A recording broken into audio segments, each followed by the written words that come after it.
இல்ல அந்த big pass என்ன தகுதி இருக்கு தேவைப்படும். சாஃப்ட்வேர் இன்ஜினியர் கொடுக்குறாங்களா இல்ல நாடகம் நடிக்க போறாங்களா? எதுவும் கிடையாது. அந்த இடத்தின் தகுதியை நீங்க எவ்வளவு என்டர்டைன்மெண்ட் கொடுக்குறீங்கிறதா. அந்த என்டர்டைன்மெண்ட் எதை அடிப்படையா வச்சிருக்கு? சண்டை, வன்மம், பொறாமை, அடுத்தவனை காலவாரி விடுறது, புரணி பேசுறது, இதெல்லாம் தான் அந்த இடத்துல தகுதி. திவாகர் அவரோட தகுதியின் அடிப்படையில் எடுத்தாங்கன்றது இல்லையா? அதுதான் இந்த ஷோல ரொம்ப பெரிய ஜோக் எதுனா இதுதான். பிசியோதெரப்பி ஸ்கில்லுக்கும் இந்த வீடுக்கும் பிக் பாஸ் வீட்டுக்கும் என்ன சம்மந்தம்? அதை வச்சுட்டு அவர் என்ன பண்ண போறாரு? அரோராவை ஏன் கூப்பிட்டீங்க? இங்க இருக்கும்போது இந்த ஷோவுக்கான மார்க்கெட்டிங் ஈஸியா இருக்கும். ரசனையை நிறுவனங்கள் கீழிறக்கின, மக்கள் அது போதாதுன்னு சொல்லி அது சலிக்கும் போது அவர்கள் இன்னும் மோசமான ஸ்டாண்டர்டை நோக்கி நகர்ந்தாங்க. ஸோ நிறுவனங்கள் மறுபடியும் இன்னும் மோசமான ஸ்டாண்டர்டுக்கு போனாங்க. அல்காரிதம் இதை மேலே கொண்டு வரும். அல்காரிதம் மேலே கொண்டு வருதுங்கிறதுனால எல்லாரும் இதை பேசுவாங்க. எல்லாரும் இதை பேசுறாங்கிறதுனால இது நார்மல் தான் போல இருக்குன்னு மற்றவங்க புரிஞ்சுப்பாங்க. So it becomes new normal. திவாகரை எவனோ ஒருத்தன் ஓட்டுவான்னு தான் நிறைய பேர் பார்க்குறாங்க. அரோராவை யாரோ ஒருத்தர் இன்சல்ட் பண்ணுவாங்கன்னு தான் நிறைய பேர் பார்க்குறாங்க. உள் மனசுல அவங்களுக்கு இப்படி தான் வருது, இவர்கள் அசிங்கப்படணுங்கிறது. இந்த மாதிரி தான் இந்த மாதிரியான என்டர்டெயின்மெண்ட்டை திங்கிறதுங்கிறதும் உங்களுடைய பர்சனாலிட்டி, உங்களுடைய அறிவுத்திறன் எல்லாமே ரொம்ப மோசமா இருக்குன்னு அர்த்தம். இதை நுகரும்போது உங்க நேரத்தை திங்குது, அவ்வளவுதான். உங்களுக்கு 1 மணி நேரம் சும்மா உட்காந்துருக்க முடியல, செய்யறதுக்கு உங்களுக்கு ஒரு வேலை வெட்டியும் கிடையாது, உருப்படியா செய்யறதுக்கு ஒண்ணுமே இல்லைங்கும் போது உங்க மூளை உங்களே திங்குது. அதை மறைக்கிறதுக்காக, அதை ஏமாத்துறதுக்காக. இதுல டேஞ்சர் பார்வையாளன் தான். எல்லாம் கடந்த பிறகுதான் ஒரு பார்வையாளன் தான் இந்த இடத்துல விக்டிம் ஆயிருக்கோம், தான் தொலைச்சிருக்கோன்னே ரியலைஸ் பண்ணுவான். எந்த கன்சிடரேஷன்லையும் இது ஒரு நல்ல என்டர்டெயின்மெண்ட்லாம் கிடையாது. வணக்கம், இது அரண்சை. நான் தேவா பாஸ்கர். நீங்கள் பார்த்து கொண்டிருப்பது டீப் டைவ் பாட்காஸ்ட். இன்னைக்கு டீப் டைவ் பாட்காஸ்ட் எபிசோட்ல எதை பத்தி பேச போறோம் அப்படின்னா, துப்புச்சிக்கு பிக் பாஸ் அதுல நடக்கக்கூடிய பல முக்கியமான விஷயங்களை தான் பேச போறோம். யார் கூட பேசுறோம்னா தொடர்ல பாஸ்கர் தான். வணக்கம். வணக்கம். விஜயினுடைய அந்த கரூர் ஸ்டாம்பிட் ஒரு மிகப்பெரிய பேசு பொருளாக இருந்தது. நிறைய கேள்விகள், இன்னமும் அதற்கான டிஸ்கஷன்ஸ் அப்படின்னு நடந்துட்டு தான் இருக்கு. அந்த டிராக்ஷன் வழக்கம் போல எப்படி குறையுமோ ஒரு இஷ்யூல அடுத்தடுத்து மேஜர் பிரச்சனைகள் சோஷியல் மீடியாவில் பேசக்கூடிய அந்த டாபிக்ஸ் எப்படி டைவர்சிஃபை ஆகுமோ அந்த மாதிரி அடுத்த டாபிக் உள்ள நிறைய பேர் போயிட்டாங்க. நிறைய விஷயம் நடந்துட்டு இருக்கு. அதுல ரொம்ப முக்கியமான விஷயம், இந்த ஆண்டுக்கான பிக் பாஸ் நிகழ்ச்சி அப்படின்றது தொடங்கப்பட்டிருக்கு. அதுல இருக்கக்கூடிய கண்டஸ்டன்ஸ் அவங்க பண்ணக்கூடிய விஷயங்கள்லாம் மீண்டும் ஒரு சீசன் ஐ திங்க் ஒரு 3 மாசம் நடக்கும் நினைக்கிறேன். 100 நாள்ல 3 மாசம் பிக் பாஸ் பத்தினா நிறைய டிஸ்கஷன்ஸ்லாம் நடக்கும். அதுல போன கண்டஸ்டன்ஸ் இந்த வாட்டி முக்கியமாக பேசு பொருளா மாறி இருக்காங்க. குறிப்பாக சினிமாவில் இருக்கக்கூடிய பிரபலங்கள், இப்படிதான் ஆரம்பிச்சது. சினிமாவில் இருக்கக்கூடிய பிரபலங்கள், அதுல ஒரு கிளாஸ் வைஸ் ரொம்ப பணக்காரராக இருக்கக்கூடியவர், ரொம்ப ஒரு எளிய நிலையில இருக்கக்கூடிய நபர்கள், இப்படிதான் வரதெல்லாம் பார்க்க முடியும். இப்ப இந்த முறை அதிகமாக இந்த சோசியல் மீடியாவில் இருக்கக்கூடிய யூடியூப்ல வரக்கூடிய பல நபர்கள் உள்ள போயிருக்காங்க. எல்லாமே முக்கியமான பேசு பொருளாகவும் அது தொடர்பான டிஸ்கஷன் நிறைய நடந்துட்டு இருக்கிறத பார்க்க முடியுது. ஸோ நீங்க பிக் பாஸ்லாம் பாப்பீங்களா? அதுல இருந்து ஆரம்பிக்கலாம். பிக் பாஸ்லாம் பாத்திருக்கீங்களா? எப்படி? பிக் பாஸ் நான் பாக்குறது இல்லை, ரொம்ப ரேரா சின்னதா வேற ஏதாவது அது குறித்த செய்தியா வரும்போது அதை மாதிரி பாக்குறது. இப்ப இதுக்காக சில விஷயங்களை பார்த்து வச்சிருந்தேன், அவ்வளவுதான். மற்றபடி தொடர்ந்து எபிசோட் அப்படிலாம் பார்த்தது இல்லையா? இது வரைக்கும் நடந்த எந்த சீசன்ல எதையுமே பார்த்தது. ஓகே, ஃபுல் எபிசோட்னா ஒரு எபிசோட கூட முழுசா பார்த்தேன். அப்படிதான் கேட்கறேன். அந்த மாதிரி இல்லை, அந்த கட்டெல்லாம் வரும் இல்லையா, அந்த அளவோட தெரிஞ்சுக்கிறது, அல்லது அது குறித்து இந்த விமர்சனங்களை, அதுவும் சில செய்தி முக்கியத்துவம் வாய்ந்த விஷயங்களை பகிர்ந்துவாங்க இல்லையா, அந்த மாதிரியான அதை மட்டும்தான். இதுலயும் அந்த மாதிரிதான் பாக்குறேன். இது பேச போறது பிக் பாஸ் ஷோ பத்தினது அப்படிங்கறதெல்லாம் இல்லை. ஏன்னா அதை பத்தி நான் பேசுறதும் சரியா இருக்காது.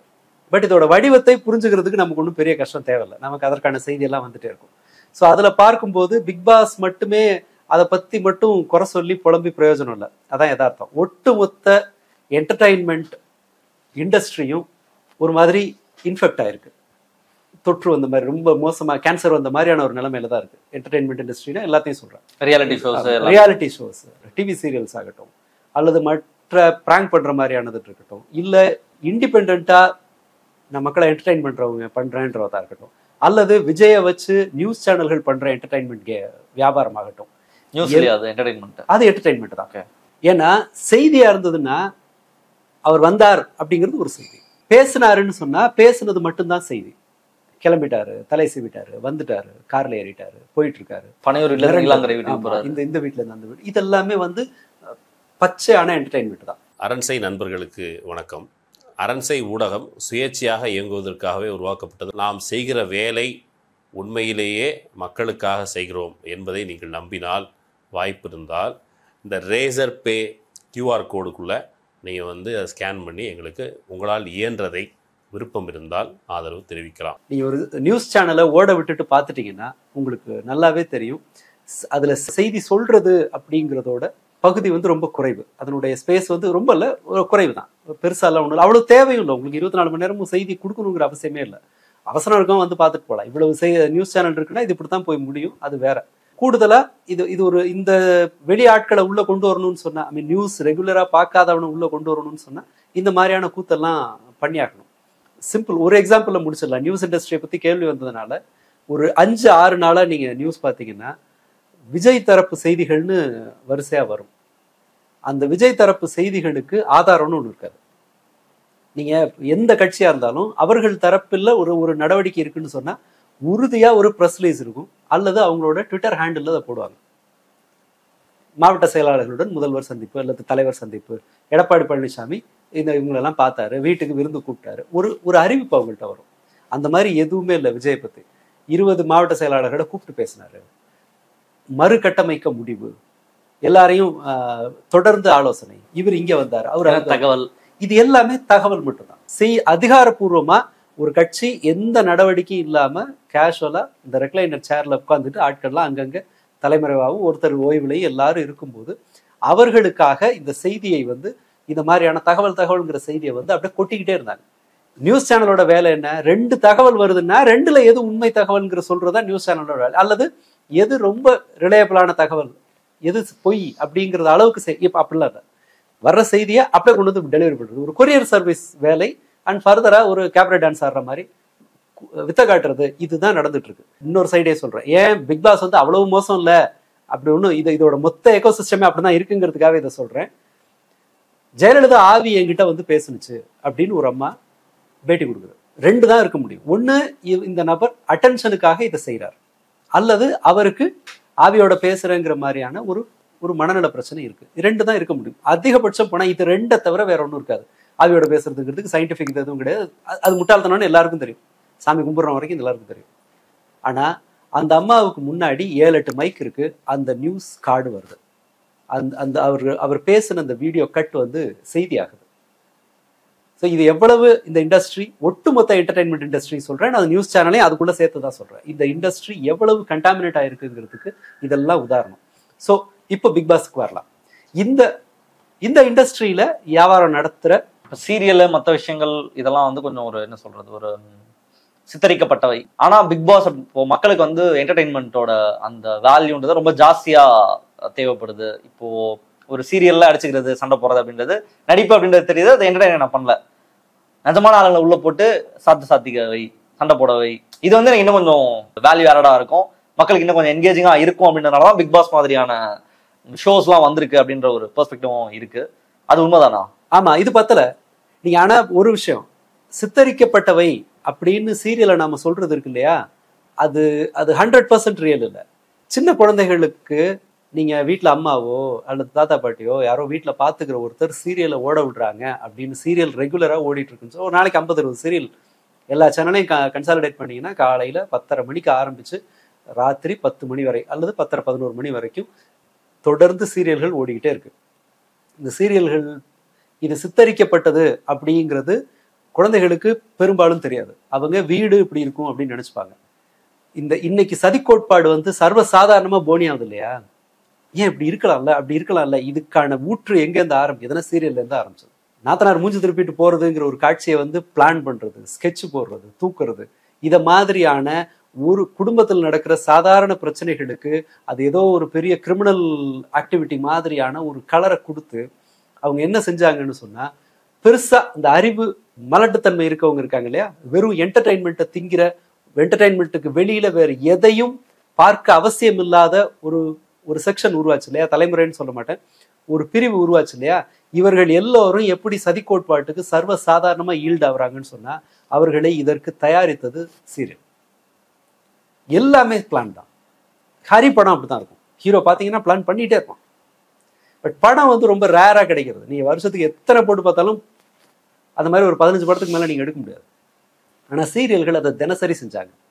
ஒரு கட்டத்துக்கு பிறகு அதை வெறுமனே அதை மட்டுமே நுகர்கிற பெண்கள் தன்னை சுத்தி இருக்கிறது எந்த ஒரு காட்சி படிமம் உங்க மூளைக்குள்ள போய்கிட்டே இருந்தாலும் அது உங்களுடைய சிந்தனையில, ஆளுமையில ஒரு மாற்றத்தை உருவாக்கும்.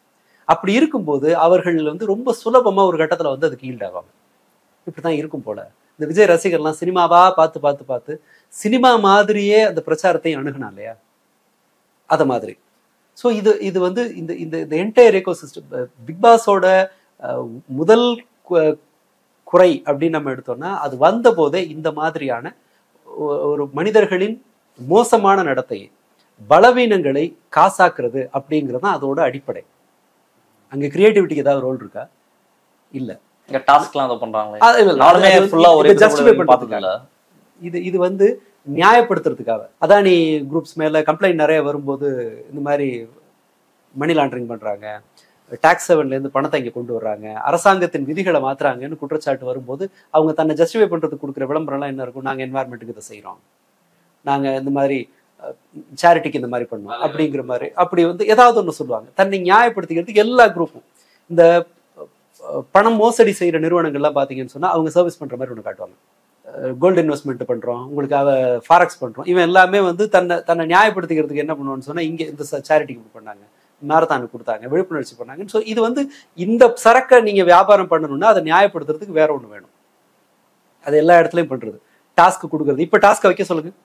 ஆரம்பத்துல அவர்கள் அங்க உள்ள கொண்டு வந்த ஆட்களை ஷார்ட் லிஸ்ட் பண்றதுக்கான கிரைட்டீரியாவா என்ன இருந்திருக்கும்? சினிமால பிரபலமா இருந்தவங்க, ஒரு நல்லவர், ஒரு சிக்கலானவர், ஒரு அமைதியானவர், ஒரு சண்டைக்காரர், இப்படிங்கிற மாதிரியான அந்த அந்த காம்போசிஷன். கிராமத்துல இருந்து வந்தவர், சிட்டிலேயே வளர்ந்தவர், அந்த மாதிரியான ஒரு ஷார்ட் லிஸ்டிங் இல்லை.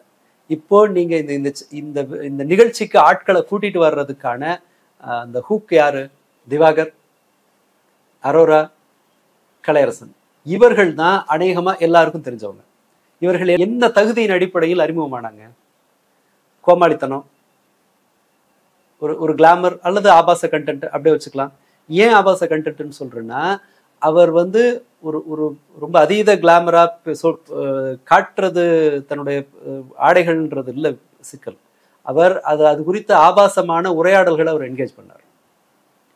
அப்படின்னா பார்த்துட்டு இருக்கிற ஒருத்தனை தூண்டுவதன் மூலமா அந்த எதிர்வினை அதற்கு பதில் சொல்வதன் மூலமா அங்கதான் அந்த மார்க்கெட் பெருசா உருவாகுது. வெறுமனே இது கிடையாது. அண்ட் அந்த நடத்தையிலையும் கூட அவங்களுக்கு அந்த மாதிரி ஒரு மாதிரி டபுள் மீனிங்ல கேட்டா, அசிங்கமா கேள்வி கேட்டா இங்கிருந்து ஒரு ரெஸ்பான்ஸ் வருங்கிறது தான் அங்க இருக்கிற கிக் வாசகனுக்கு. அப்படி இருந்த ஒரு பெண்மணி அகோரி கலையரசன் ஆக்சுவலா ஒரு கின்னஸ் ரெக்கார்ட் பண்ற அளவுக்கான வெவ்வேறு கலைகள்ல ஈடுபட்ட நபர், கிராமிய கலைகள்ல அந்த மாதிரி வெவ்வேறு இதுல வந்து. அது எப்போ 20 வயசுக்கு முன்னாடியே ஒரு திறமைசாலியா அறிமுகமான ஒருத்தர். ஆனால் அவர் எல்லாருக்கும் போய் சேர்ந்தது எப்படி?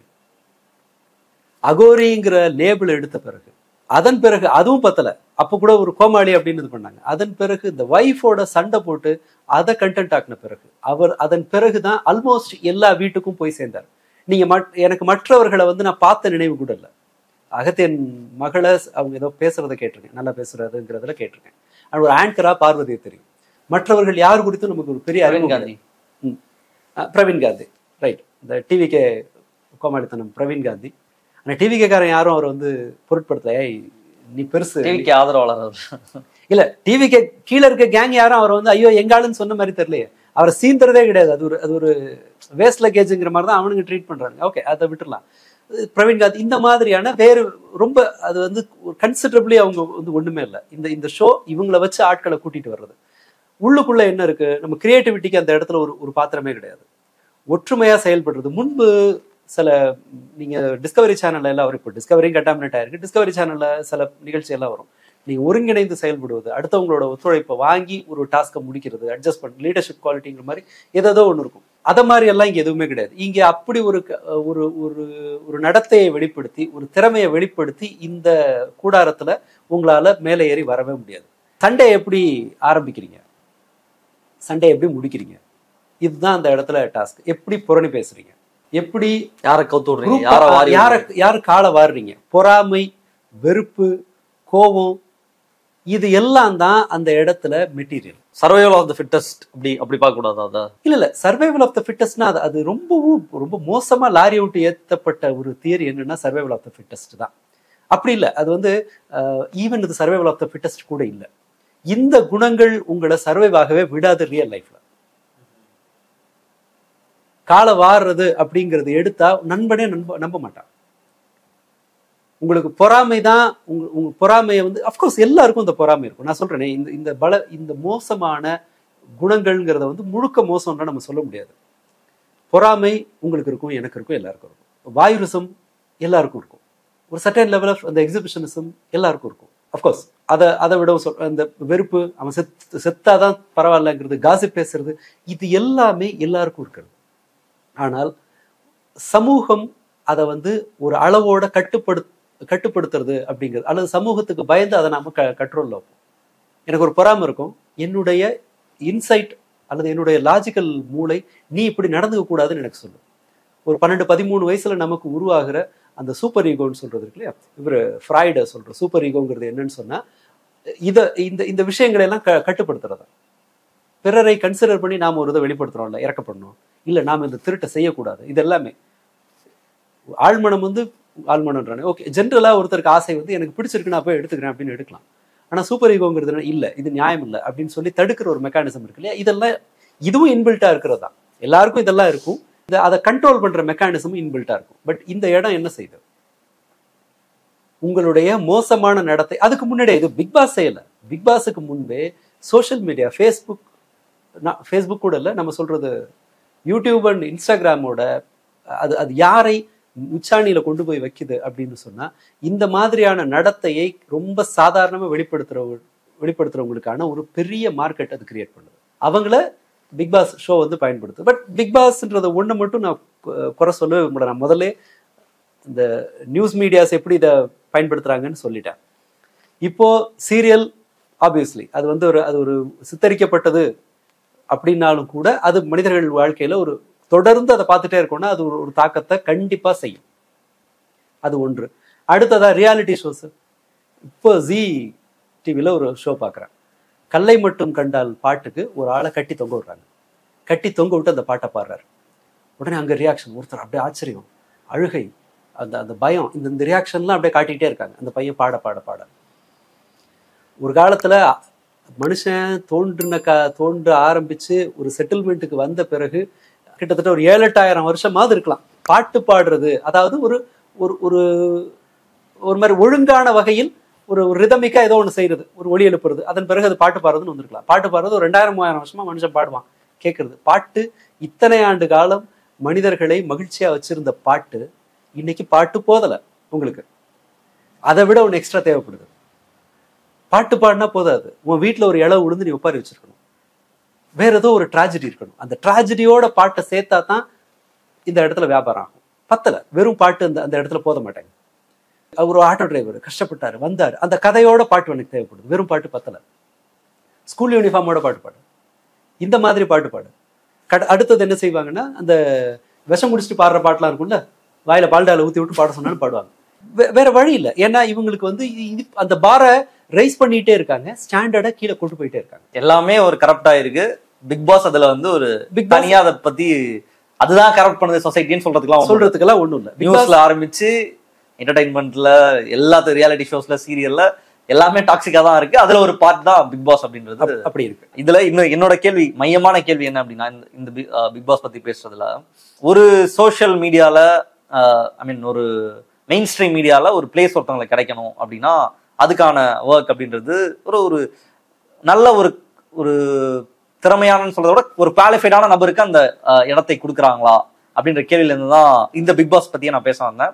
இப்போ வாட்டர்மெலன் ஸ்டார் நீங்க சொன்ன இப்போ விஜய் பாரு இருக்காங்க, அப்புறம் விக்கல்ஸ் விக்ரம்னு ஒருத்தர் இருக்காரு. இவங்க 2 பேருமே ஒரு பாப்புலர் விஜயவா பாரு வந்திருந்தாங்க, இப்போ தனியா பண்ணிட்டு இருக்காங்க.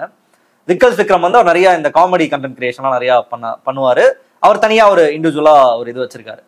பட் இவங்கெல்லாம் வந்து ஒரு ஒர்க்கை போட்டிருக்காங்க. அந்த ஒர்க்ல இருந்து அது ஒரு பலனா பார்க்கலாம். பாரு ரொம்ப வருஷமா பண்ணிருக்காங்க. விக்ரமும் ஒரு ஷார்ட் டைம்ல யூடியூப்ல பண்றாரு, அப்புறம் ஸ்டாண்டப் காமெடிலாம் பண்ணுவாப்ல அவரு. பட் இந்த மற்ற 3 பேர் நீங்க சொன்னீங்களா, அரோரா சிங்க்லர், வாட்டர்மெலன் ஸ்டார், அப்புறம் அகௌரி கலையரசன், இவங்க எல்லாரும் நீங்க சொன்ன மாதிரி ரொம்ப நெகட்டிவா பண்ணி ரொம்ப சீக்கிரமா அந்த இடத்துக்கு போயிட்டாங்க அப்படின்றது ஒரு ஒரு குற்றச்சாட்டா இருக்கு. இவங்களுக்கு எப்படி நீங்க வந்து முதல்ல வாய்ப்பு கொடுத்தீங்க அப்படின்றது எல்லாருமே கேள்வி கேட்கறாங்க.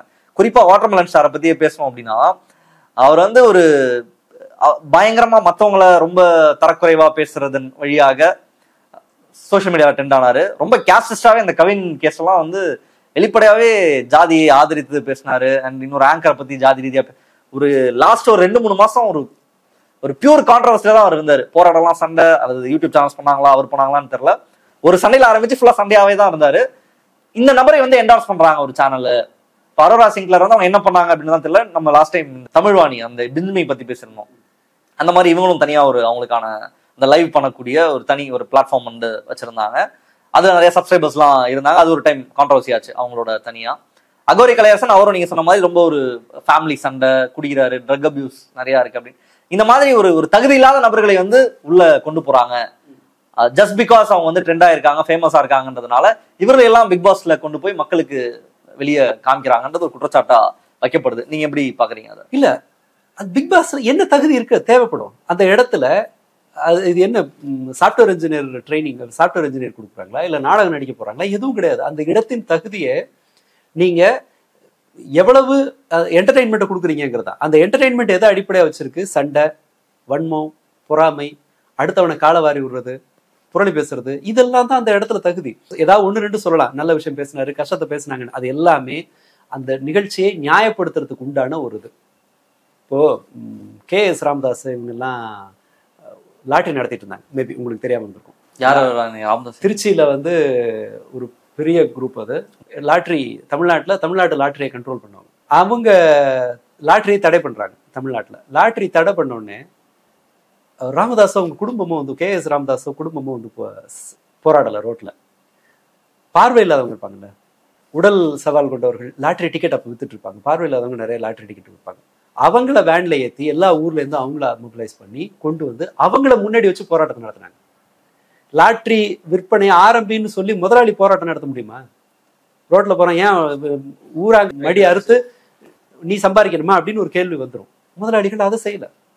அவங்க என்ன செஞ்சாங்கன்னா இவங்களை கொண்டு வந்து நிறுத்தினாங்க. ஐயோ பாவம், பார்வை இல்லாதவங்களுக்கு வேலை போச்சு அப்படின்னு நீங்க நினைப்பீங்கல்ல. ஆனா வியாபாரம் என்ன? லாட்டரி. பார்வை இல்லாதவங்களுக்கு வேலை போச்சேன்னு சொல்லிட்டு அவங்களை கொண்டு வந்து இங்க நிறுத்தணும். இது அதே மாதிரி தான் இங்கேயும். ஒரு சில டாஸ்க் அந்த இடத்தில் ஓரளவுக்கு அவர்களுடைய திறமையை அடிப்படையா வச்சிருக்கலாம். இப்போ இந்த ஷோல அதுவும் நடக்காதுங்கிற நான். இந்த குரூப் இருக்கு இல்லையா, நானுமே சில டாஸ்க்லாம் நானுமே ஃபுல் வீடியோ எதுவுமே இல்ல, போய் இடிக்கிறது, அடிக்கிறது, தள்ளுறது, சண்டை போடுறதா தான் மெஜாரிட்டி இருக்கும். மற்றபடி அதுல உருப்படியா இருக்கிற மாதிரிலாம் நானும் பார்த்தது கிடையாது டாஸ்க்லாம். ஸோ அந்த மாதிரி ஆட்களுக்கெல்லாம் ஒன்றும் இல்லை. நீங்க இப்போ கன்னடா பிக் பாஸ்ல யாரு ஞாபகம் இருக்குன்னு பார்த்தா வெவ்வேறு அரசியல்வாதிகளோட சீக்ரெட் ரிலேஷன்ஷிப்ல இருந்தேன்னு சொன்ன ஒரு நர்ஸை நிறைய பேருக்கு ஞாபகம் இருக்கும். அந்த இடத்துல ஏதோ ஒரு நல்ல கருத்தை சொன்ன, கஷ்டப்படுற சூழல்ல இருந்து வந்த ஒருத்தரை வந்து பெங்களூர் போய் கேட்டு பார்த்தீங்கன்னா யாருக்கும் ஞாபகம் இருக்காது. இங்க இது என்னன்னா 2 பேரும் ஒருத்தர் பயன்படுத்திக்கிற ஒரு இடம் இது. அகோரி கலையரசன் மாதிரி ஓகே, மேபி அவரோட ஒரு கான்ட்ரோவர்ஷியலான ஒரு பர்சனா இருந்தா என்னால ஈஸியா அதுக்குள்ள போயிட முடியும். அதுதான் தகுதி. இப்போ நீங்க போய் ஒரு சர்வே எடுத்தீங்கன்னு சொன்னா என்ன தெரியும்னு சொன்னா, நீங்க விஜய் பார்வதி மாதிரி அல்லது அந்த விக்ரம் அவரை போல நிதானமா வேலை செஞ்சு அந்த இடத்துக்கு போறது முடியாது. ஆனா இவங்கள மாதிரி செஞ்சா உடனடியா போயிடலாம் அப்படிங்கிறது தான் எல்லாருக்கும் தெரியும். பட் ஈவன் பார்வதி அவங்களோட இதுலயே கூட அவங்க ரொம்ப ஃபேமஸ் ஆனதுன்னு சொன்னா, ஒரு பொதுவா கேட்க தயங்குகிற கேள்வியை வந்து ஒரு பப்ளிக் பைட்ல வந்து கேட்டாருன்ற பிறகு தான் அது ரொம்ப வெளியில வந்தது. ஒரு ஆங்கரா இருந்தா அவங்களுக்கான இந்த அளவு அட்டென்ஷன் கிடைச்சிருக்குமான்னு தெரியல. அவரோட என்டையர் வேலைகள்ல இதுதான் இந்த செக்ஷன்ல வந்து பாப்புலர் ஆச்சு. ஸோ இங்க கான்ட்ரவர்சி, வெறும் கான்ட்ரவர்சிங்கிறது இல்லை, அது ஒரு திவாகர் வந்து அவரோட தகுதியின் அடிப்படையில் எடுத்தாங்கன்றதுக்கு இல்லையா, அதுதான் இந்த ஷோல ரொம்ப பெரிய ஜோக். எதுனா இதுதான். என்ன தகுதியின் அடிப்படையில் நீங்க அவரோட பிசியோதெரப்பி ஸ்கில்லுக்கும் இந்த வீடுக்கும், பிக் பாஸ் வீட்டுக்கும் என்ன சம்மந்தம்? அதை வச்சுட்டு அவர் என்ன பண்ண போறாரு? நல்லா பண்றான் அப்படின்றாரு. எது ஆக்டிங் நல்லா இல்ல, அதுல நடக்கிற வேலை என்னன்னா, அவர் நமக்கு வந்து ஒருத்தன் தன்னை கோமாளி ஆக்கிக்கிட்டான். அந்த தண்ணி தொட்டி தேடி வந்த கண்ணுக்குட்டி நான் பாட்டு சிவகுமார் பாடும்போது சுத்தி நின்று எல்லாம் சிரிப்பாங்க தெரியுமா? ஒரு ஆள் ஒரு பாடகர், பெரிய பாடகர் வந்து ஒருத்தர் ரோட்ல கிடக்கிற மாதிரி குடிச்சிட்டு நிக்கிறவங்க மாதிரி டான்ஸ் ஆடுறான் அப்படின்னு வந்து என்ஜாய் பண்ணுவாங்கல்ல. நம்ம வந்து எல்லாரும் அதை தான் என்ஜாய் பண்ணோம். தான் கோமாளிங்கிறத வந்து இவ்வளவு வெளிப்படையா காட்டுறானே அப்படிங்கிறது தான், தன்னை கோமாளி ஆக்கிக்கிட்டாங்கிறத என்ஜாய் பண்றதுதான் அது. மற்றபடி அது ஒரு திறமைங்கிறதெல்லாம் இல்லை. திரும்ப திரும்ப செய்யும் போது ஒரு கட்டத்துல என்னாச்சுன்னா, அந்த மாதிரி நடந்துகிற ஒருத்தரை வச்சு மார்க்கெட் பண்ணலாம், ஒருத்தரை வச்சு விளம்பரம் செய்யலாம் நம்ம நிறுவனத்துக்கு. அந்த ஆளை ஹெலிகாப்டர்ல கூட்டிட்டு போகலாம், அல்லது ஏதோ ஃபங்க்ஷனுக்கு, காலேஜ் ஃபங்க்ஷனுக்கு கூப்பிடலாம் அப்படிங்கிற லெவலுக்கு சமூகம் கீழறங்குச்சுங்கிறதான் பிரச்சனையே தவிர திவாகர் சிக்கல் இல்லை. சில பேர் தன்னை நம்புவாங்க, தன்னுடைய தாழ்வு மனப்பான்மையை மறைச்சிக்கிறதுக்கு தன்னை வந்து இந்த மாதிரி ஒரு வெளிப்படுத்திக்கிற ஒரு பண்பு இருக்கலாம். அல்லது இந்த இந்த சோஷியல் மீடியால இப்படியெல்லாம் பண்ணாதான் நம்ம மேல வர முடியும் அப்படின்னு நினைக்கலாம். அல்லது அவர் நிஜமாவே தான் பெர்ஃபார்ம் பண்றவன்னு கூட நம்பலாம். 3-4 கண்டென்ட்டுக்கு மேல அவர் தான் நடிச்சு காட்டியிருக்காரா? இல்ல. அந்த நெஞ்சில இருந்து எடுக்கிறது, இந்த வாட்டர் மெலன் கையில வச்சுக்கிறது, நெஞ்சில கத்தி குத்தின சீனு, இத மாதிரி ஒரு டான்ஸ்லாம் போல உள்ள போயிட்டு பண்றதுல சுமாரா இருக்குன்னு அதை சொல்லலாம். பரவாயில்ல, இதை கொஞ்சம் டான்ஸ் ஆடுறாரு அப்படின்னு சொல்லிட்டு. ஆனா அவருடைய பிசியோதெரபி ஸ்கில்லுக்கும் இதுக்கும் சம்மந்தமே இல்லை. இவங்க லாஜிக் இருக்கு இல்லையா, அது திவாகர் பண்றதை விட மோசம். இவங்க சொல்ற லாஜிக் அதெல்லாம் கிடையாது. அரோராவை ஏன் கூப்பிட்டீங்க? இங்க இருக்கும்போது இந்த இந்த ஷோவுக்கான மார்க்கெட்டிங் வந்து ஈஸியா இருக்கும். மீம் போடுறவன், அந்த வெறுப்பு பார்வையாளர்கள் இருக்காங்க இல்லையா, இவங்க மாட்டுவாங்கடா, இவங்க என்னதான் பண்ணுவாங்க. ஏன்னா எல்லாரும் நல்லா தெரியும், இந்த அம்மா வந்து இங்க இங்க இங்க ஒரு கிளாமரஸ் கண்டென்ட் வந்து போட முடியாதுன்னு எல்லாருக்கும் நல்லா தெரியும். பட் இந்த வெறுப்புல பாக்குறவங்க இருக்காங்கல்ல, இவங்க ஏதோ கோமாளித்தனமா பண்றாங்க. அரோரா சிக்னல் வெறுப்பா கிளிகிழிப்பா. அரோராவை நீ இந்த மாதிரி ஆளுதானே எவனோ ஒருத்தன் சொல்லுவானே, உன் ஐடென்டிட்டி என்னன்னு கேட்பானா, இந்த மாதிரி ஏதோ ஒரு இது கிடைக்கும், ஏதோ ஒரு கண்டென்ட் கிடைக்குங்கிற ஆங்கிள் பார்ப்பாங்க. அல்லது அதுல பார்த்து பழகிட்டவங்க இவங்க என்னதான் செய்யறாங்க இங்க பார்க்கலாம் அப்படின்னு ஒரு கிளுகிழப்புல பாக்குறது. இந்த சில்க் டெட் பாடியை பாக்குறது கூட கியூல இருந்து மக்கள் பார்க்கல, 20 ரூபா காசை கொடுத்துட்டு தெரியாது. வரிசையில பார்க்க விட்டாங்க. சில்கோட தற்கொலை பண்ணி மார்ச்சுரியில இருந்த போது காசு கொடுத்துட்டு போனவங்க உண்டு, கியூல நின்று போய் பார்த்தவங்க உண்டு. ரசனையை நிறுவனங்கள் கீழிறக்கின, மக்கள் அது போதாதுன்னு சொல்லி அது சலிக்கும் போது அவர்கள் இன்னும் மோசமான ஸ்டாண்டர்டை நோக்கி நகர்ந்தாங்க. ஸோ நிறுவனங்கள் மறுபடி இன்னும் மோசமான ஸ்டாண்டர்டுக்கு போனாங்க.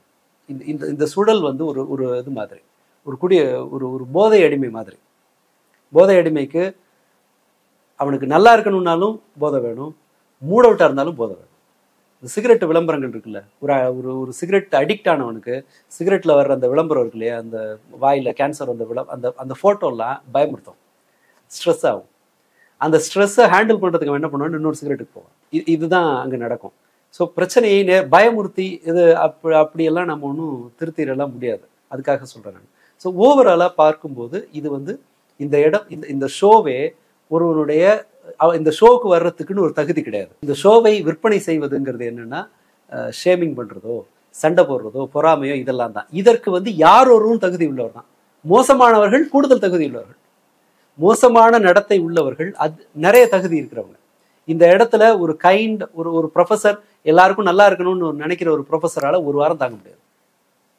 ஈவன் தன்னை அடுத்தவங்களோட அனுசரிச்சு போக முடியாத, அல்லது இந்த மாதிரியான வன்மத்தை வந்து தாங்க முடியாது, நான் இதை டேக்கிள் பண்ண முடியாது என்னால அப்படிங்கிறவங்க வெளியில தான் வரணும். பவா செல்லதுரை இல்ல தெரியல, அந்த மறந்துட்டேன். ஆமா, அவரால் தாங்க முடியாது. அவரு பெர்ஃபார்மன்ஸ் வேற, இந்த இடத்துக்கான பெர்ஃபார்மன்ஸே வேற. அவர் காலியாகி வந்தாரு. பட் நடிகர் ஸ்ரீ 2 நாள்ல வந்தார் நினைக்கிறேன், 1-2 நாள்ல வெளியில வந்தார். ஏன்னா இதனுடைய இயங்கு முறை ஒரு பலவீனமான ஒருத்தனால, அல்லது ஒரு இயல்பான நடத்தை உள்ள ஒருத்தனால, மற்றவங்களோட அனுசரிச்சு போகணும், எல்லாரையும் ஃப்ரெண்ட்லியா இருக்கணும் அப்படின்னு நினைக்கிற ஒருத்தனால இந்த இடம் அவனை வந்து உயிரோட இருக்க விடாது. ஓவியா போடா அந்த டான்ஸ் சொல்லிட்டு தூக்கி போட்டு வந்தாலும், ஏன்னா அந்த மாதிரி ஓகே ஃபைன், ஓவியா வந்து இதற்கான பொருத்தமான நபரா இருக்கலாம். பட் அவங்க நினைக்கிற அளவுக்கு அவங்க நினைக்கிற மாதிரியானதெல்லாம் செய்ய முடியாம, பிக் பாஸ்லயே அதிக ஃபேன்ஸ் இருந்தவங்க அவங்க தான் ஓவியா. ஆனா பிக் பாஸுக்கு ஒரு இயல்பு உண்டு, காலாவதி ஆனவங்க தான் அங்க வரணும், அல்லது எனக்கு வேற வழியில் அட்டென்ஷனுக்குன்றவங்க வரணும். அதுதான் யதார்த்தம். அப்படித்தான் பெரும்பாலானவர்களுடைய கதை வந்து இருந்திருக்கு. யாராவது பிக் பாஸ்ல வந்துட்டு பெட்டரா வந்து லைஃப்ல மேலேறி வந்திருக்காங்கன்னு நம்ம யாரையும் கை காட்ட முடியாது. பிக் பாஸுக்கு பிறகு இன்ஃபேக்ட் அவர்கள் தன்னுடைய முந்தைய ஸ்டாண்டர்ட்ல இருந்து கீழே தான் இறங்கியிருப்பாங்க. நானும் அதான் யோசிச்சேன், யாராவது வந்து ஹரிஷ் கல்யாணம் வந்தாரான்னு ஞாபகம் இல்ல, இதோ பார்த்த மாதிரி. ஹரிஷ் கல்யாணம் வந்திருக்காரா? அவரோட கெரியர் மட்டும் ஓரளவுக்கு நல்லா இருந்திருக்காரு, அவருடைய படம் இல்லையா? இல்ல நானுமே இப்ப சடனா யோசிக்கும் போது எனக்கு ஞாபகம் வருது. நானும் பிக் பாஸ் பார்த்தது கிடையாது. மத்த யாருமே வந்து பெருசா அந்த ஷோக்கு உள்ள போயிட்டு பயங்கர சக்சஸ்ஃபுல்லா வெளியே வந்தாங்க இல்ல, அதனால அவங்களோட இமேஜ் பெருசாச்சுன்னு பெருசா யாரும் மெயின் ஸ்ட்ரீம்ல அப்படிலாம் யாரும் எதுவும் பண்ணல. சோ இந்த உலகம் முழுக்க இந்த மாதிரியான ரியாலிட்டி. போன பிக் பாஸ் பாத்தீங்களா நீங்க? இல்ல, அதுல முத்துக்குமரன் ஒருத்தர் தான் வின் பண்ணார். அவர் பேசுறது, அவரோட இதெல்லாம் பாத்திருக்கீங்களா? முத்துக்குமரன் ஆமா கொஞ்சம் பாத்திருக்கேன், ஃபுல்லா இல்ல. எனக்கு இவங்களே இந்த ஸ்டார் எல்லாம், அவர் வந்து அவருடைய கஷ்டம், கிராமத்துல அவர் பட்ட கஷ்டம், அவருடைய தனிப்பட்ட வாழ்க்கையில அவர் எவ்வளவு சோகத்தை கடந்து வந்தாரு, இதான் ஃபுல்லா பேசிட்டே இருப்பாரு. பேசி வின் பண்ணிட்டாப்ல. அப்படி பார்த்தோம்னு வச்சுக்கோங்களேன், கஷ்டங்கிறது ஈவன் ரொம்ப பணக்கார எந்த வசதிக்கும் குறைவில்லாத குழந்தைகள்கிட்ட பேசும்போது கூட நான் அவங்களோட நாம நினைச்சு பார்க்க முடியாத கஷ்டத்தை எல்லாம் அவங்கள்ட்ட இருந்து ஃபேஸ் பண்ணியிருக்கேன். ஆச்சா, அவங்க குடும்பத்து மற்ற உறுப்பினர்கள்ல குழந்தைகள்கிட்ட டிஸ்கிரிமினேட் ஆனது கலர்ல அல்லது தேவைப்படும் போது ஆட்கள் இல்லாம போறதுன்னு சொல்லி அந்த மாதிரியான கஷ்டத்தை கூட பார்த்துருக்கேன். கஷ்டம்னு எடுத்தா மனுஷனா பிறந்துட்டோம்னா ஏதோ ஒரு கஷ்டம் வந்தே தீரும். அதை சரியா சொன்னோம்னா ஓகே ஃபைன். அதை தாண்டி வர்றது எல்லாமே. எனக்கு இங்க நம்மள்ட்ட ஒரு நேர்காணல் கொடுத்திருந்தாருல இந்த தண்டகாரண்யம் இயக்குனர், அவர் ஒரு இன்டர்வியூல அவர் சொல்லியிருந்தாரு, ஏங்க உங்க கஷ்டத்தை பத்தி எல்லாம் நீங்க பேசுறதே இல்லைன்னு கேட்கிற ஆங்கர் கேட்கும்போது, ஏங்க என்னை விட 100 மடங்கு கஷ்டப்பட்டவங்க ஊர்ல இருக்காங்க, அது எதுக்கு அவங்க அந்த கஷ்டத்தோட வந்து லைஃப் லைட்டா எடுத்துட்டு அவங்க வாழ்ந்துட்டு போயிட்டு இருக்காங்க, அதோட கம்பேர் பண்ணா நான் என் கஷ்டத்தை பத்தி பேச வேண்டிய தேவையே கிடையாது. அப்படியெல்லாம் கிடையாது. அந்த ஸ்பேஸ் காலம் போகும்போது ஒரு இது இருந்துச்சு, அதை தாண்டி வந்துட்டேன்னு ரொம்ப இயல்பா அதை சொன்னாரு. பட் இந்த மாதிரியான நிகழ்ச்சிகள் வந்து உங்களுடைய கஷ்டத்தை ஒரு சந்தை பொருளாக்குறாங்க. பக்கத்துல கஷ்டப்படுறவனுக்கு விஜய் டிவில பசங்க எல்லாம் மிஸ் பண்றது எவ்வளவு கஷ்டமா இருக்குன்னு ஒரு பயங்கர ட்ரால் ஆச்சு. அங்க இருக்கிற ஸ்டார்ஸ் எல்லாம் நான் எவ்வளவு கஷ்டப்படுறோம் அப்படின்னு சொன்னாங்க, எல்லாம் சிரிச்சிட்டாங்க வெளியே. என்னடா கஷ்டம் உங்களுக்கு அப்படின்னு. எவனாவது கஷ்டப்படணும், கதறணும், ஆமா வாழ்க்கை சோகம்னு சொல்லணும், உனக்கு காசு வரணும். இந்த போலி கஷ்ட புலம்பல் இருக்கு இல்லையா, அது 2 வகையில வேலை செய்யுது. அவங்களுக்கு ஒரு சந்தை உருவாக்குதுங்கிறது இல்லாம நம்ம ஆட்களுக்கு ரியல் லைஃப்ல பரிதாபமே படாம நம்ம பாட்டுக்கு எல்லாத்தையும் பார்த்துட்டு தாண்டி அந்த பக்கம் போயிட்டு எது குறித்தும் கவலைப்படாம போயிட்டு, ஐயோ அந்த கவலை போர்ஷன் சும்மா ஐடியலா இருக்கே என்ன பண்றது, ரைட் இந்த டிவியை பார்த்து ஒருத்தரம் கண்ண கசக்கும், அப்படிதான் போறோம்.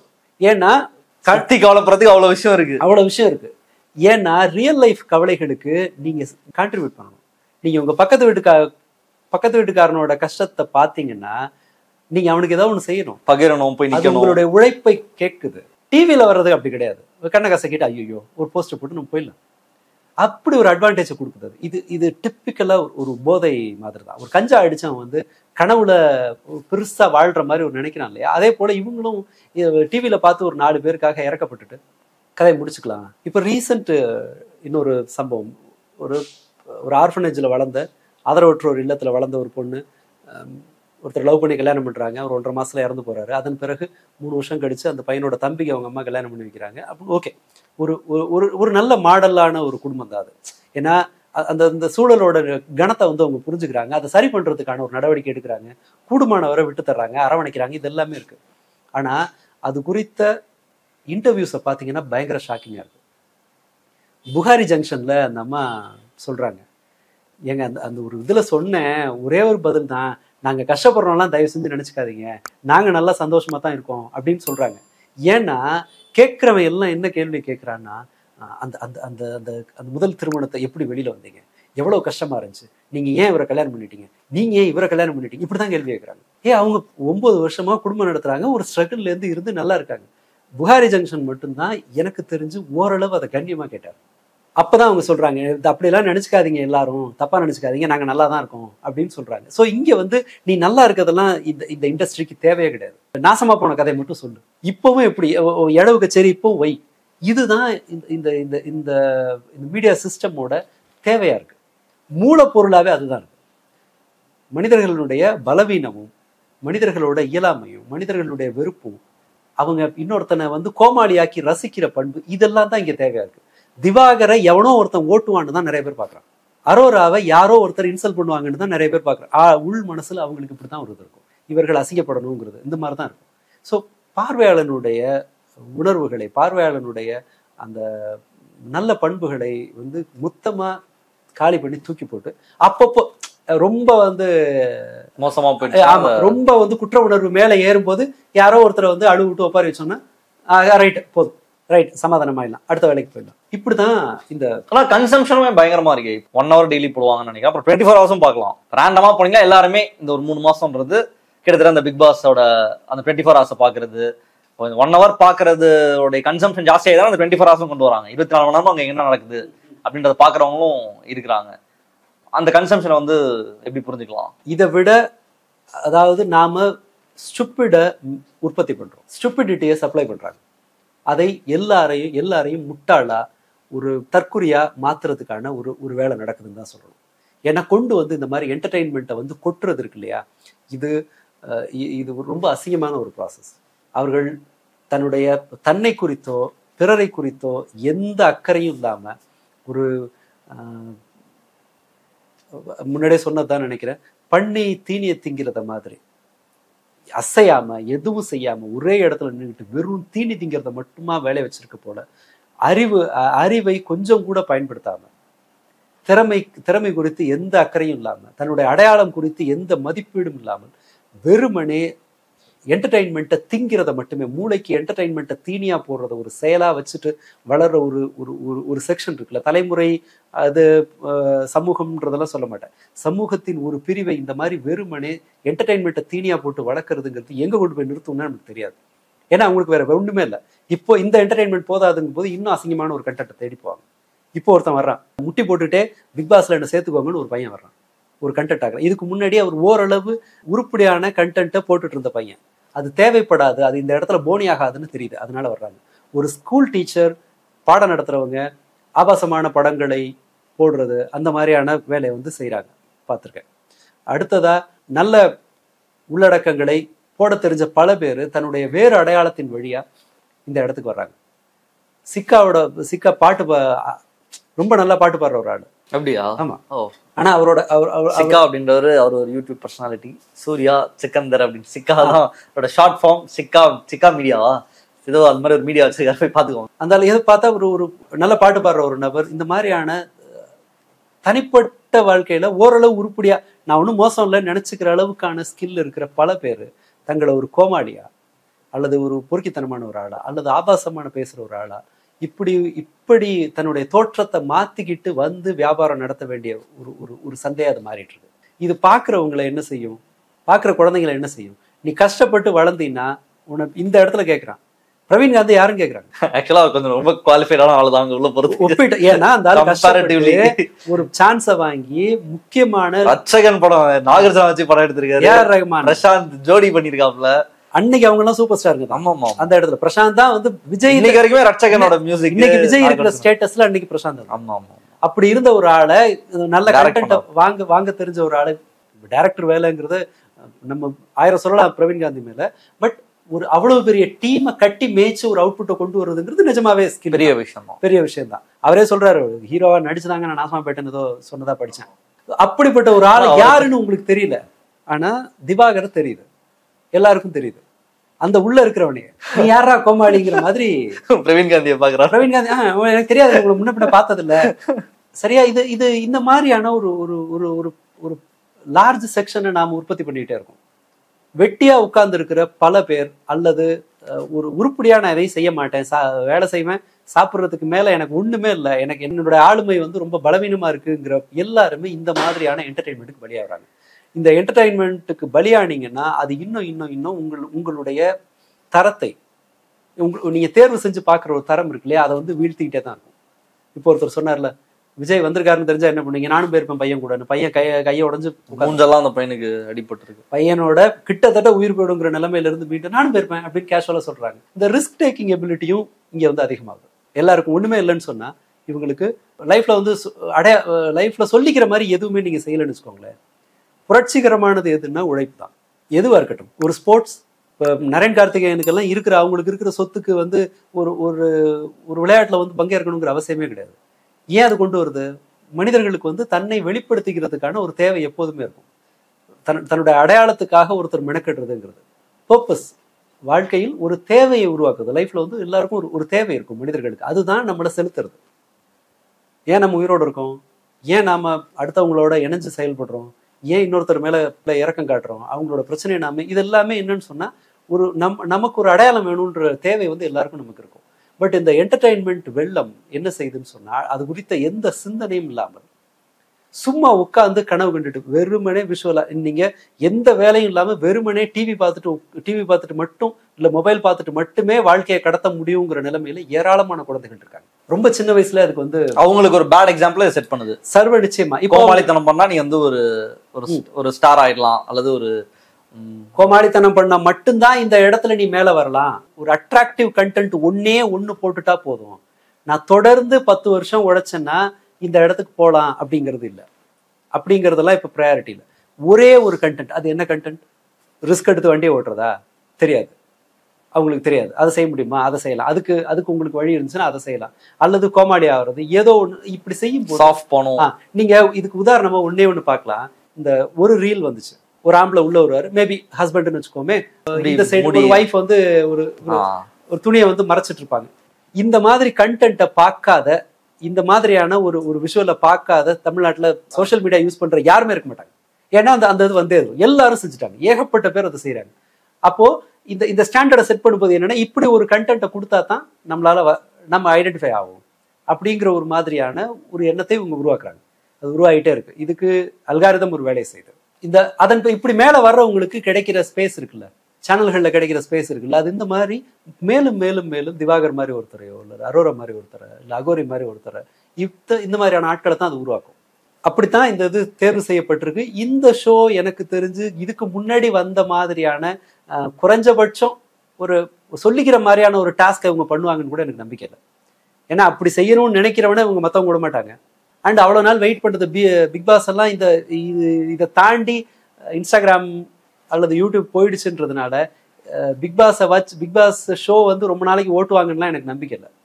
ஏன்னா அதோட பெரிய என்டர்டைன்மெண்ட்லாம் வெளியே இருக்கு. அதோட தேவை அங்க ஐரோப்பிய நாடுகள்ல எல்லாம் நடக்கிற பிக் பாஸ் ஷோ வந்து இன்னும் மோசமான ஆபாசமா, ஹிந்தி பிக் பாஸே வந்து இன்டிமேட்டான காட்சிகள், அதாவது போய் ஒரு தனி இடத்துக்கு உள்ள போய் கதவை சாத்திக்கிற மாதிரியான இடம், ஸ்கிரீன் போட்டு உள்ள போற மாதிரியான காட்சியெல்லாம் வந்துச்சுன்னா மனித மூளையால வந்து கேப்பை ஃபில் பண்ண முடியும். நீங்க இது ஒண்ணு சொல்லிட்டு எம்ஜிஆர் காலத்துல நடக்கும் தெரியுமா, அந்த 2 ரோஜா வந்து மோதிக்கும், அப்படி ஹீரோயின் வந்து இப்படி முகத்தை திருப்பிட்டு போகும். அது என்னன்னு சொன்னா அவங்க மூளை வந்து அந்த கேப்பை ஃபில் பண்ணிடும். அவங்க 2 பேரும் என்ன பண்ணிட்டாங்கிற அந்த கேப்பை வந்து மனித மூளை வந்து ஃபில்அப் பண்ணிடும். எம்ஜிஆர் படத்துல வந்து இதை விட அப்படி ரோஜா வந்து 2 ரோஜாக்கள் மோதிக்கிற மாதிரியான ஒரு காட்சியை வைக்க அவசியமே இல்லை. அதை விட மோசமான கண்டென்ட் எல்லாம் நிறைய வந்திருக்கும். அதையும் அப்பவும் லாஜிக்ல எவ்வளவு வீக்கா இருந்திருப்பாங்கன்றதை பார்க்கலாம். கனவு காட்சியில எல்லாத்தையும் பண்ணிட்டு கடைசியா எம்ஜிஆர் தங்கச்சின்னு சொல்லிட்டு போன காட்சிகள்லாம் கூட உண்டு. பட் அப்போ அவ்வளவுக்கா இல்லை. இந்த மாதிரி பிக் பாஸ் மாதிரி வந்து கண்டினியூஸா நான் ஸ்டாப் என்டர்டைன்மெண்ட் கொடுக்குற மாதிரியோ 100 நாள் தொடர்ந்து அதை பயிற்றுவிக்கிற மாதிரியான காட்சியெல்லாம் இல்லை. நல்வாய்ப்பா குடும்பங்களுக்கு ஒரு கண்ட்ரோல் இருந்துச்சு. நிறைய குடும்பங்கள் வந்து எம்ஜிஆர் படத்துக்கு போகக்கூடாதுன்னு வீட்டில் சொல்லுவாங்க. அவங்க 18 வயசுக்கு அப்புறம் எம்ஜிஆர் படத்துக்கு போயிருக்கலாம். ஸோ இப்போ என்னன்னா பிக் பாஸ் மட்டுமே பிரச்சனை இல்லை, எல்லாமே பிரச்சனையா இருக்கு. ஒப்பீட்டோட இப்போ அது வந்து ஒரு ஒரு வாழ்ந்து கெட்ட பண்ணையார் பிக் பாஸ் நீங்க சொன்னீங்கன்னா. ஏன்னா அந்த கண்டென்ட் தூக்கி முழுங்குற மாதிரியான மத்ததெல்லாம் போயாச்சு, வந்துருச்சு. சப்ஸ்கிரிப்ஷன்ல போட்டு பாக்குறது அது இதுன்னு சொல்லிட்டு உங்களுக்கு டெய்லர் மேடா என்டர்டைன்மெண்ட் வந்து தேர்வு செய்யற அளவுக்கு வந்தாச்சு. குழந்தைங்களை இது என்னவா இன்ஃபுளுன்ஸ் பண்ணும், கோமாளித்தனம் பண்ணா வந்துடும் அப்படின்றதெல்லாம் ஒண்ணு. இன்னொரு பக்கம் ரியலா ஒரு எஃபர்ட் போட்டுட்டு இருப்பாங்களா சமூகத்துல ஒரு ஆளா வர்றதுக்கு. ஃபார் எக்ஸாம்பிள் இப்ப நான் வந்து ஒரு ஆங்கரா இருக்கேன், காத்து கருப்புகளை வந்து இப்போ ஒரு ஆங்கர் ஆயிட்டாரு. அவர் வந்து நிறைய கோமாளித்தனம் பண்ணிருக்காரு. காத்து கருப்புகளை வந்து ஒரு ஆங்கர் ஆயிட்டாரு. திவாகரோட வீடியோல ஒரு ஆங்கரே சொன்னாரு, கடுப்பாவது உங்களை பார்த்தா கஷ்டப்பட்டு நாங்களாம் என்னமோ பண்றோம், நீனே இது மாதிரி பண்ணிட்டு வந்து அங்க போயிட்டு அப்படின்னு சொல்லி ஒருத்தர் பேசினதை நான் பார்த்திருக்கேன். அரோரா சிங்லரை கூட நம்ம வச்சுக்கலாம். நிறைய கண்டென்ட் போடுற பொட்டேட்டோ ஃபேஸ்னு ஒருத்தங்க இருக்காங்க. அவங்க வந்து நிறைய பாட்காஸ்ட் பண்ணுவாங்க, டான்ஸ் ஆடுவாங்க, நிறைய ஒரு பெரிய கண்டென்ட் கிரியேட்டர் அவங்க. இப்போ இவங்க இந்த மாதிரியான நபர்கள்லாம் இருக்காங்க. இவங்களுக்கெல்லாம் கிடைக்காத ஒரு அங்கீகாரம் இப்படிப்பட்ட நபர்களுக்கு கிடைப்பது அப்படின்றது அவங்களை எப்படி மாரலா அஃபெக்ட் பண்ணும், அதை எப்படி புரிஞ்சுக்கலாம்? இது 2 விதமா டேமேஜ் பண்ணும். இந்த இப்படி வந்து கொட்டுற கண்டென்ட் வந்து அவங்களுக்கு சலிப்பதான், எதுக்கடா அதெல்லாம் பண்ணிட்டு இருக்கணும், இந்த மாதிரி கிரிக்கெட்ல கூட போறாங்க அப்படின்ற மாதிரி தோணுங்களா? அல்காரிதம் உங்களை என்கரேஜ் பண்ணாதுங்கிறதுனால, இந்த மாதிரி உருப்படியான கண்டென்ட் போடுறவங்களை என்கரேஜ் பண்ணாதுங்கிறதுனால அவர்கள் தங்களுடைய உள்ளடக்கத்துல ஏதோ ஒரு வகையில் இந்த மாதிரியான உருப்படாத கண்டென்ட்டை வச்சு அதை ஒரு ஹூக்கா வச்சு தன்னோட கண்டென்ட்டை பேசுற ஒரு நிலைமைக்கு வருவாங்க. அது என்ன செய்யும்னு சொன்னா, இத மாதிரியான அல்ப கண்டென்ட்டுக்கு ஒரு வேல்யூ கொடுத்துரும். எல்லாரும் பேசுறாங்க அப்படிங்கிற மாதிரியான ஒரு வேல்யூ கொடுத்துரும். இப்போ இந்த விஜய் ஷோக்கு வருது இல்ல, ஏதோ ஒன்று நடக்கும், எவனோ ஒருத்தன் கோமாளித்தனம் பண்ணுவான், சண்டை போடுவான், இல்லை யாரோ ஒருத்தன் மரத்து மேலே ஏறி நின்று ஆடுவான், இல்லை ஏதாவது கீழே விழுந்துருவாங்களோங்கிற பயத்துல, ஏதாவது அசம்பாவிதம் நடக்குமோங்கிற பயத்துலன்னு பல்வேறு காரணங்களுக்காக விஜய் ஷோவை வந்து மக்கள் பார்த்தாங்க, அவரோட பிரச்சார ஷோக்கள் எல்லாம். அது என்னாச்சுன்னு சொன்னா டிஆர்பி ஏறுதுன்னு சொல்லி ஒரு காரணத்தை வச்சுக்கிட்டு அதை மேலும் மேலும் மேலும் போடுற மாதிரி ஆச்சு. கடைசியா கொண்டு போய் ஒரு 41 வீட்டுல இடவுல வச்சதுதான் மிச்சம். இதே டேமேஜ் இங்கேயும் நடக்கும். இவங்க நல்ல கண்டென்ட் போடுறவங்களுக்கு வேற வழி இருக்காது. இதை வச்சுட்டு வேற ஒரு ஆங்கரே சொல்லியிருந்தாங்க, நான் மறந்துட்டேன் யாருன்னு, நம்ம இந்த மாதிரி மோசமானதை பேசினாலும் கூட அதுல ஒரு நல்லதை பேசிட முடியாதாங்கிற கோணத்துலதான் நான் இந்த டாபிக்கை பேசுறேன் அப்படின்னு சொன்னாங்க. இப்படி கொடுக்கும்போது இது அவங்களுக்கு ஒரு வெயிட்டேஜை கொடுக்கும். ஒண்ணு குட்டிச்சோரா 2 பேரும் சேர்ந்து ஒன்னா இதுல விழுந்த மாதிரி தான், கிணத்துல விழுந்த மாதிரி ஆயிடும். ஒருத்தர் கைத்தை கட்டிட்டு கடலை விழுந்த மாதிரி ஆயிடும் இந்த நிலைமை. அல்காரிதம் இதை மேலே கொண்டு வரும். அல்காரிதம் மேலே கொண்டு வருதுங்கிறதுனால எல்லாரும் இதை பேசுவாங்க. எல்லாரும் இதை பேசுறாங்கிறதுனால இது நார்மல் தான் போல இருக்குன்னு மற்றவங்க புரிஞ்சுக்குவாங்க. So it becomes new normal. அப்படித்தான் ஆயிட்டு இருக்கும் என்டையர் சிஸ்டம். எல்லாமே சேர்ந்து பொல்யூட் ஆகும். எல்லாத்தையும் கட்டாம ஒருத்தர் இன்னொருத்தரை ஸ்பாயில் பண்ற மாதிரி ஆகும். பட் குழந்தைகளுக்கு, உங்களுக்கோ எனக்கோ இதெல்லாம் இல்லாத ஒரு உலகம் இருந்ததுன்னு தெரியும். உருப்படியான கண்டென்ட் கொடுத்தவங்க இருந்தாங்கன்னு நமக்கு தெரியும். என்டர்டெயின்மெண்ட்டுங்கிறது பாசிட்டிவா இருந்தது, மக்களை வந்து நிஜமாவே உற்சாகப்படுத்துற மாதிரி சந்தோஷப்படுத்துற மாதிரி இருந்ததுங்கிறதெல்லாம் உங்களுக்கு அப்படி ஒரு சூழல் இருந்ததுன்னு உங்க எல்லாருக்கும் நமக்கு தெரியும்.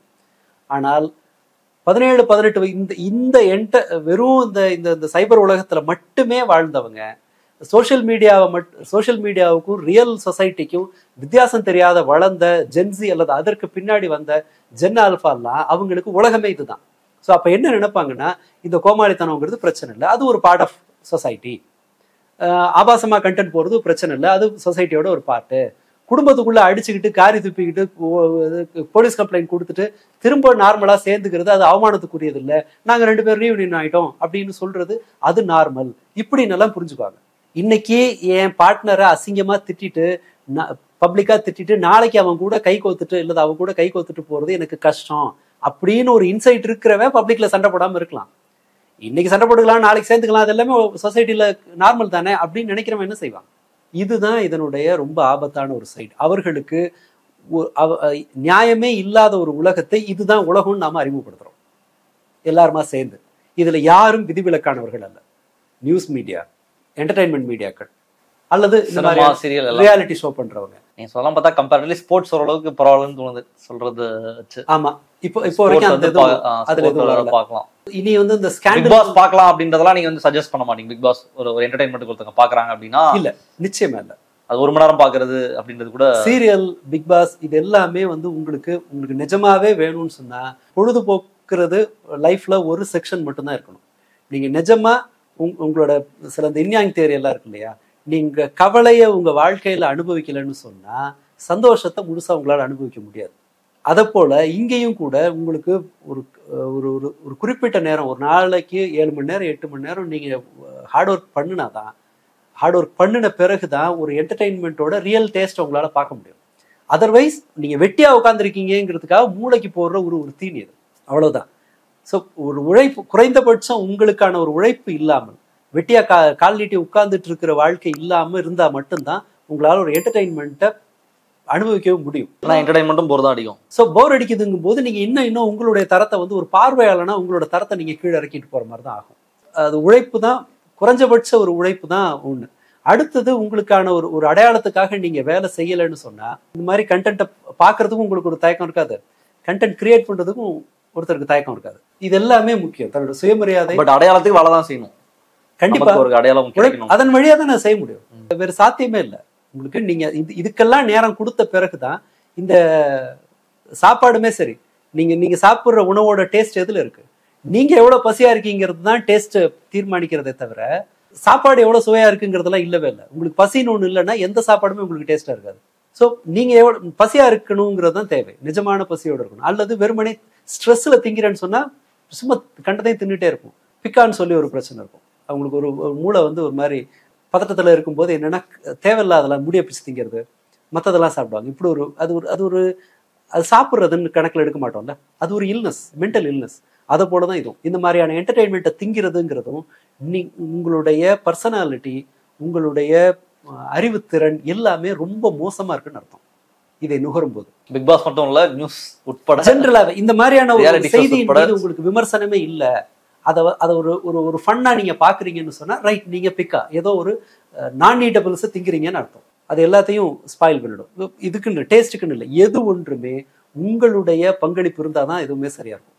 ஒரு அக்பர் கதை ஒன்று உண்டு. அக்பர் சொன்னாரெல்லாம் தெரியாது. அக்பரை பார்க்க ஒரு ஆள் வர்றான்.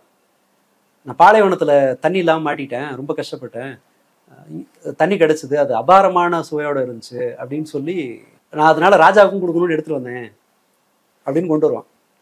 ராஜா குடிச்சிட்டு, அக்பர் குடிச்சிட்டு வச்சுறாரு. அக்பர் தானான்னு தெரியாது, இது கதை, நான் சும்மா அந்த படிச்சதுல சொல்றேன். அப்போ கேட்பாங்க, ஏங்க நீங்க மட்டும் நல்ல டேஸ்டான தண்ணி நீங்க மட்டும் குடிக்கிறீங்க, எங்களுக்கு கொடுங்க. ஐயோ தண்ணி நல்லாவே இல்லை, அவன் ஒண்ணுமே இல்லாம உயிர் போற நிலைமையில தண்ணியை குடிச்சிருக்கான், அது அவனுக்கு டேஸ்டா இருந்திருக்கு. அது சரி, அது நம்மளோட இருக்கக்கூடாது, ராஜாவுக்கு கொடுக்கணும்னு கொண்டு வந்து கொடுத்துருக்கான். அதுக்காக நான் அவனை வந்து பாராட்டி அனுப்பிச்சனே தவிர தண்ணி ஒன்றும் அவ்வளோ டேஸ்டாலாம் இல்லையா அப்படின்னு. நீங்க எவ்வளவு கஷ்டப்படுறீங்க, நீங்க உங்களுடைய உழைப்பை எவ்வளவு போடுறீங்கிறத பொறுத்து தான் உங்களோட லைஃப் வந்து மகிழ்ச்சியா இருக்கும். நீங்க எடுக்கிற அவுட்புட் வந்து மகிழ்ச்சியா இருக்குமே தவிர இந்த மாதிரியான கண்டென்ட்டுகள் உங்களை சந்தோஷமா எல்லாம் வைக்கல. உங்க நேரத்தை திங்குது, அவ்வளவுதான். உங்களுக்கு 1 மணி நேரம் சும்மா உட்காந்துருக்க முடியல, செய்யறது உங்களுக்கு ஒரு வேலை வெட்டியும் கிடையாது, உருப்படியா செய்யறதுக்கு ஒண்ணுமே இல்லைங்கும் போது உங்க மூளை வந்து உங்களே திங்குது. அதை மறைக்கிறதுக்காக, அதை ஏமாத்துறதுக்காக கஞ்சா அடிக்கிற மாதிரி, சிகரெட் அடிக்கிற மாதிரி நீங்க ஒரு பொருளை வந்து கன்சியூம் பண்றீங்க. என்டர்டெயின்மெண்ட்டுக்கான ஒரு காட்சி படிமத்தை நீங்க திங்குறீங்க, அவ்வளவுதான். மூளை திங்குது. இது கிட்டத்தட்ட கஞ்சா அடிக்கிற மாதிரி தான். இன்னைக்கு அடிச்சு அது கஞ்சா அடிச்சு என்னென்னலாம் பிரச்சனை வருமோ, உடம்புக்கு என்னென்னலாம் சிக்கல் வருமோ, இந்த மாதிரியான என்டர்டெயின்மெண்ட்டை நுகரும் போது அதற்குரிய டேமேஜ் வந்து உங்க மூளை கிரியேட் பண்ணிட்டே இருக்கும். நீங்க கூட இருக்கிற யாரையும் நம்பாம போகலாம். ஒண்ணு சீரியல்னால இந்த மாதிரி ஒரு என்டர்டெயின்மெண்ட்டை பாக்குறீங்க, பிக் பாஸ் மாதிரி ஒன்று பாக்குறீங்க, அல்லது திவாகர் மாதிரி அதை பார்த்து என்ஜாய் பண்றீங்கன்னு சொன்னா உங்க உடன் இருக்கிறவர்களையும் நீங்க கலாய்ச்சே நீங்க வாழ்க்கையை சந்தோஷமா வச்சிருப்பீங்க. நாளைக்கு அவர்கள் உங்களை ஓட்டுறதுக்கான ஒரு காரணத்தை எடுப்பான். இது ஒரு டெட்டரன்ஸ் மாதிரி தான். நீங்க அவனை அடிக்கும் போது அவன் உங்களை அடிப்பான், உடன் இருக்க ஆளே இல்லாம போயிடும். இதை மாதிரியான கண்டென்ட்டை சாப்பிட்றீங்கும் போது உங்களுடைய ரியல் திறமையை நீங்க பின்னுக்கு தள்ளிட்டு ஒரு அல்பமான திறமையை காட்டுறதுக்கு நீங்க முற்படலாம். இதை மாதிரி ஓவர் ரியாக்டிவா இருக்க குடும்பங்களை பார்த்து நீங்க அதற்கு ஈல்ட் ஆகும் போது நீங்க உங்க குடும்பத்துல இந்த மாதிரியான அல்பத்தனங்களை வந்து பயன்படுத்தலாம். கணக்கு போட்டு பாத்தீங்கன்னா இது உருப்படியா இருக்கிறதுக்கான வாய்ப்பே கிடையாது. இந்த முறை நான் மறுபடியும் ஞாபகப்படுத்துறேன், பிக் பாஸ் இந்த சூழலுக்கு பலியாயிருக்கு. நீங்க ஒரு காலத்துல சொசைட்டியை வந்து இன்ஃப்ளூயன்ஸ் பண்ணல, உங்களை இப்போ சோசியல் மீடியா இன்ஃப்ளூயன்ஸ் பண்ணுது. பிக் பாஸ் டீமும் கூட இப்போ ஒரு விக்டிம் தான். அவங்க நினைச்ச மாதிரி எல்லாம் கொண்டு போக முடியாது. இந்த ஷோவை எப்படி நடத்துறதுன்னு கூட அவங்களுக்கு ஒரு க்ளூ இல்லாம இருக்கலாம். இனி சொல்றேன், ஏன்னா இந்த டீம் வச்சுட்டு நீங்க என்ன செய்வீங்க, என்ன கண்டென்ட் எடுப்பீங்க? ஒத்துழைக்காது, ஒழுங்கா ஒரு இதை பேசாது, இந்த மாதிரி ஒரு குரூப்பை வச்சுட்டு எங்க இருந்து கட்டி மேய்க்கிறது? ஒண்ணுமே பண்ண முடியாது. ஒரு முதல் இதுலயே இவங்க வந்து ஒரு சலிப்புக்கு போயிடுவாங்கன்னு தான் நான் நினைக்கிறேன். ஒரு 1 மந்த்துக்குள்ளேயே இவர்கள் வந்து என்னடா இது பெரிய ரோதனையா இருக்கே அப்படின்ற ஒரு எண்ணத்துக்கு போகலாம். அப்படித்தான் இது போய் முடியும். அல்லது இதனை இன்னும் ஆபாசமான ஒரு எல்லைக்கு போய் கொண்டு போகலாம். இது இப்ப பார்க்கும்போது தான் கேபிஐ பாலா சிஸ்டம் வந்து கொஞ்சம் பரவாயில்லையோன்னு தோணுது. ஏன்னா அவர் வந்து ஒரு டபுள் மீனிங் பேசுற, பாடி ஷேமிங் பண்ற மாதிரியான ஒரு காமெடியன். பட் அவர் தன்னோட ஐடென்டிட்டியா இதை உதவி செய்யறதுங்கிற ஒண்ணு எடுத்திருக்காரு. பட் அதுவும் கூட ஆன ஹோல் அது ஒரு நல்லது இல்லை. பட் அந்த மாதிரி கூட போகாம இது வேற ஒரு சைட்ல போகுது, ஒரு ரிஸ்கி டைரக்ஷன்ல போகுது. இதுல டேஞ்சர் வந்து பார்வையாளன் தான். அவங்களுக்கு எப்படியும் காசு கிடைக்க போகுது, ஏதோ ஒண்ணு பண்றாங்க. காசு கிடைக்கிறதுங்கிறது மட்டும் இல்ல, அவங்களுக்கு அதை கட் பண்ணிட்டு திருப்பி வர்றதுக்கான ஏதோ ஒரு சப்போர்ட் அவங்க அவைல் பண்ணலாம். பார்வையாளன் நான் நாசமா போறேனே தெரியாது. கண்டஸ்டன்ட்டுக்கு தெரியும். இப்போ திவாகர் ஒரு கட்டத்துல வந்து ரியலைஸ் பண்ணலாம், ஐயோ நம்ம காமெடி ஆயிட்டோம் அப்படிங்கிறது வெளியில தெரியும், வர்ற கமெண்ட்ல தெரியும்.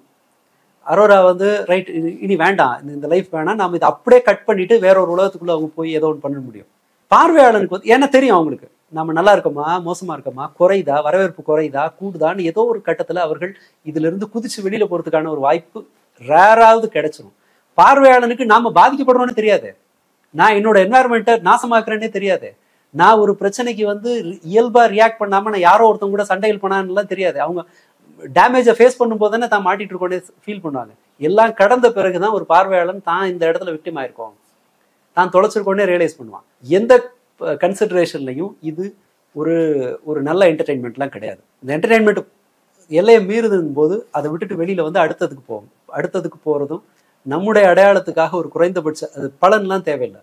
ரியல் சாட்டிஸ்ஃபேக்ஷனுங்கிறது இது வந்து ஒரு மாதிரி போலியான ஒரு வேலிடேஷன். அது சோசியல் மீடியாவில் கிடைக்கிறது, அது அழுது போட்டாலும் கோமாளித்தனம் செஞ்சு போட்டாலும் எது இருந்தாலும் ரியலா உங்களுடைய உழைப்பிலிருந்து கிடைக்கிற அதுதான் ஒரு சரியான நீண்ட காலம் இருக்கிற ஹாப்பினஸா இருக்க முடியும். ஸோ பார்ப்பவர்கள் இந்த ரியாலிட்டியை ஏதோ ஒரு வகையில் தோணும் போது அட்லீஸ்ட் அதுல இருந்து வெளியில வந்துடுறது நல்லது. அதர்வைஸ் இது உங்களை ஒரு நடமாடிக்கிட்டு இருக்கிற ஒரு பிணமா மாத்திரும், அல்லது மற்றவர்களை கண்டாமினேட் பண்ற ஒரு பாரசைட் மாதிரி உங்களை ஆக்கலாம், ஒரு ஒட்டுண்ணி மாதிரி உங்களை ஆக்கலாம். உங்க கூட இருக்கிற உங்களோட லைஃபை ஸ்பாயில் பண்ற லெவலுக்கு போறதுக்கு முன்னாடி சுதாரிச்சுக்கிறது நல்லது. இது எந்த கண்டென்ட்டுக்கும் சொல்றேன். நான் நியூஸ்ல ஒரு என்டர்டெயின்மெண்ட்டை தேடுறவராக இருந்தாலும் சரி, சீரியல் என்டர்டெயின்மெண்ட்ல உங்களை புதைச்சிக்கிறவங்களா இருந்தாலும் சரி, அல்ல இதை போல கண்டென்ட்டுகளை பார்த்து அடுத்தவன் கோமாளியா வரதை பார்த்து ஒருத்தன் அடிச்சுக்கிறத பார்த்து என்ஜாய் பண்றவங்களா இருந்தாலும் சரி, அது உங்களுடைய ஆளுமையில் ஒரு குறிப்பிடத்தக்க தாக்கத்தை செலுத்தும். அது உங்களை காலி பண்றதுக்கு முன்னாடி முடிச்சுக்கணுங்கிறது தான் என்னோட வேண்டுகோள். ரொம்ப நன்றி தோழர். இதை சம்மப் பண்ணி முடிக்கலாம். நிறைய விஷயங்கள் பேசியிருக்கோம். குறிப்பாக எவ்வளோ டாக்ஸிக்காக அந்த ஸ்பேஸ் இருக்குது, கிட்டத்தட்ட சோஷியல் மீடியா முழுக்க என்னென்ன மாதிரியான டேஞ்சர்ஸ் இருக்குது, ரிஃப்ளெக்ஷனாக எப்படி பிக் பாஸ் இருக்குது, அதை கன்சியூம் பண்ணுறதன் வழியாக என்னென்ன டேமேஜ் அப்படின்றத ரொம்ப விலாவாரியாக பேசியிருக்கோம். மக்கள் பார்த்து என்ன சொல்கிறாங்க பார்ப்போம். இந்த தினம் நிகழ்ச்சியில் கலந்து உங்களுடைய கருத்துக்களை பகிர்ந்து வைக்கிறோம். நன்றி ஃப்ரெண்ட்ஸ். உங்களுடைய கமெண்ட்ஸ் என்ன அப்படின்றத கீழே போடுங்க. லைக், ஷேர், சப்ஸ்கிரைப் கண்டிப்பாக பண்ணுங்கள். மற்ற நிகழ்ச்சியில் சந்திப்போம். நன்றி, வணக்கம்.